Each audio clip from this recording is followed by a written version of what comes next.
Il était à 1000 lieues d'imaginer qu'après son séjour terrestre, ses héritiers allaient souffrir le martyre au point où là où repose sa propre sépulture fasse l'objet de bradage. Djobo Boukari, ce haut fonctionnaire international et homme politique togolais décédé le 15 novembre 1997 à Sokodé avait pourtant bien organisé sa succession à travers son testament. Le malheur de ses descendants est d'avoir croisé la route de la notaire Monique Marie-Christine d'Almeida Hadji. Pourtant, il est bien établi que le notaire doit en toutes circonstances à sa clientèle sa conscience professionnelle, ses égards, l'impartialité, la probité, le conseil adapté à sa situation et l'information la plus complète. L'intérêt du client prime toujours le sien. C'est tout le contraire dans ce dossier. Depuis 7 ans qu'elle a été désignée pour la gestion de la succession par décision de justice à la suite de Mohamed Chassona Traoré, c'est l'impasse totale. Pourtant sa mission était claire. Des éclaircissements sur les comptes et avoirs de la succession sur la suite de la gestion de Mohamed Chassona Traoré et la cession des biens immobiliers de la succession située au Togo.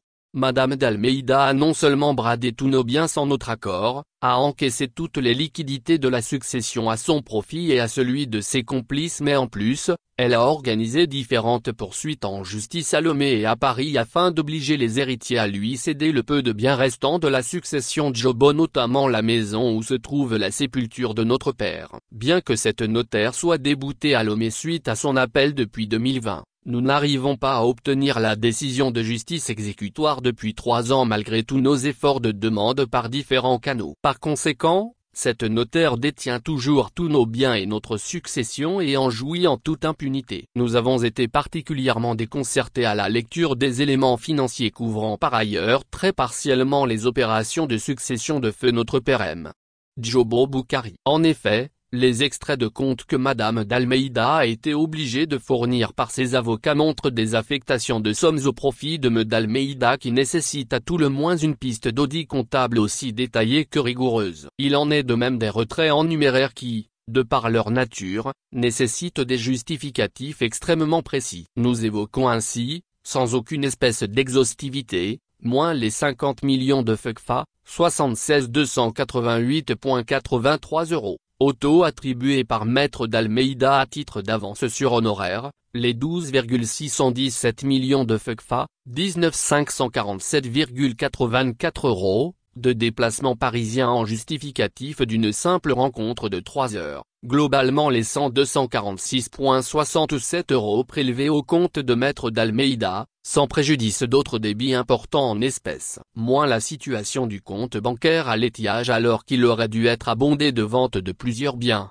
dont la maison familiale vendue 100,00000 FECFA, 152 546,69 €. Somme inférieure à toute estimation. Nous avons adressé des sommations aux différents acteurs de cette escroquerie, listés en fin de courrier mais sans aucune suite, Madame d'Almeida incitant ses complices à ne pas répondre selon sa propre habitude. L'Union togolaise de banque, UTB, nous a transmis le relevé de compte. Vous constaterez qu'il reste à peine 9000 FECFA sur ce compte sur lequel plus de 500 millions de FECFA ont disparu dans les poches de d'Almeida et ses complices. Il est à noter que les héritiers directs n'ont jamais rien encaissé sur cette succession. Le temps passe.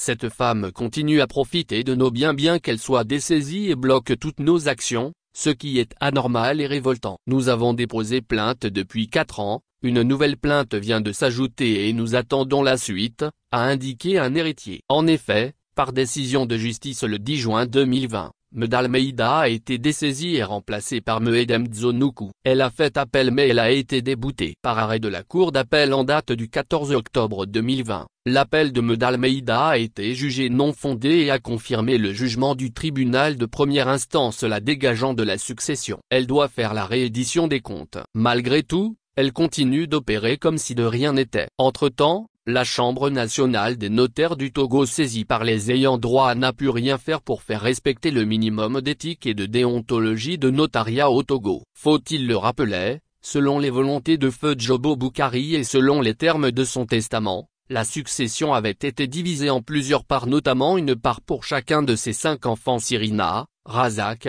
Medina, Abba Erissa Razak est malheureusement décédé et sa part a été reprise par ses deux filles Cassia et Yasmine. Et pour mieux couvrir sa forfaiture, la notaire d'Almeida Hadji s'est arrangée entre-temps avec les deux filles de feu Razak, Cassia et Yasmine qu'elle a installées à Dakar au Sénégal sur le compte de la succession. Elle a ensuite assigné les héritiers de Jobo à Lomé en se servant du nom de Cassia et Yasmine. Fort heureusement, elle a perdu le procès même en appel. Le tribunal a désigné un autre notaire, Moedem Yaodzonoukou. Malgré tout, cela ne l'a pas empêché d'attaquer après les héritiers à Paris, procès qu'elle a aussi perdu mais elle a toujours avec elle tous les dossiers de la succession.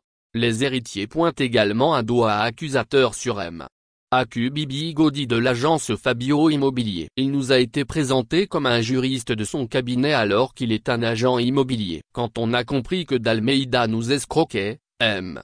Aku nous a rassurés. Ne vous en faites pas, je suis là, je fais tout pour vous, pour protéger vos biens disait-il alors qu'il détournait tout. Aujourd'hui certains immeubles sont bien au nom de sa fille et ses amis, martèle un autre héritier. Approché par la rédaction, M. Aku confirme avoir eu une relation de travail avec Med Almeida dans le cadre de la succession de Jobo Boukari mais l'article 8 du contrat qui le lie à Med Almeida ne lui permet pas d'aller au fond de l'affaire en invoquant les clauses de confidentialité. Pour lui, il revient à Med Almeida de nous dire plus sur ses missions dans le cadre de ce dossier. Il ajoute que ce contrat est fini depuis plus de 3 ans. Nous avions également adressé un courrier le 6 juin 2024 à Med Almeida Hadji pour avoir sa version des faits mais elle n'a pas réagi. Au regard de l'hémorragie financière que subit le compte de succession, à la défaveur des ayants droit, les héritiers s'interrogent sur le refus de la réédition des comptes de Med Almeida alors qu'elle a été saisie par voie d'huissier par le nouveau notaire en mai 2024 sans suite. Par ailleurs, une dernière plainte avec constitution de partie civile pour escroquerie, vol, abus de confiance, faux et usage de faux, recel contre d'Almeida Hadji et ses complices a été déposée 19 mars 2024 par les héritiers de Jobo par devant le doyen des juges d'instruction de Lomé. Le garde des Sceaux, ministre de la Justice et de la Législation Guimi Pambnam Tougli a été saisi par courrier en date du 12 mars 2024 à cet effet. Cette dernière action permettra-t-elle de démanteler le réseau autour des biens fonciers et immobiliers de Jobo Boukari et connaître l'épilogue de cette affaire?